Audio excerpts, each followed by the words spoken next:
நம்மள பலர் தினமும் எதிர்பாராத நிறைய விஷயங்களை கடந்து வர்றோம். ஆனா இந்த ஒரு நிகழ்வை கேட்டதுமே நம்மள நிலைக்குள்ளேயே செஞ்சிருச்சு.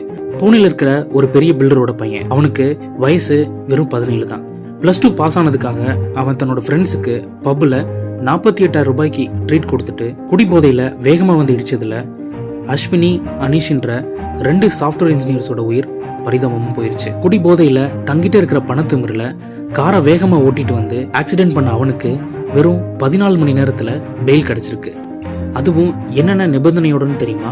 ஆக்சிடென்ட்டை பத்தி ஒரு எஸ்ஸே, அதாவது ஒரு கட்டுரை எழுதணும். டிராஃபிக் போலீஸ் கூட 15 நாள் வேலை செய்யணும். டாக்டர் கிட்ட ட்ரீட்மெண்ட் எடுத்துட்டு குடிக்கிறத நிறுத்தணும். சைக்கட்ரிஸ்ட் கிட்ட கவுன்சிலிங் போய் ரிப்போர்ட்டை சப்மிட் பண்ணணும். ஒரு பெரிய பணக்கார வீட்டு பையன்ற ஒரு காரணத்துக்காக ஒரு எஸ்ஸே எழுத சொல்லிட்டு பெயில் கொடுத்துருக்காங்க. இதையே அந்த லாரி, ஓலா, ஊபர் டிரைவர் இல்ல பஸ் டிரைவர் செஞ்சிருந்தா ஒரு எஸ்ஸே எழுத சொல்லிட்டு அவங்க வெளியே விட்டுருப்பாங்களா? இந்த நிகழ்வை பத்தின உங்க ஒப்பீனியன்?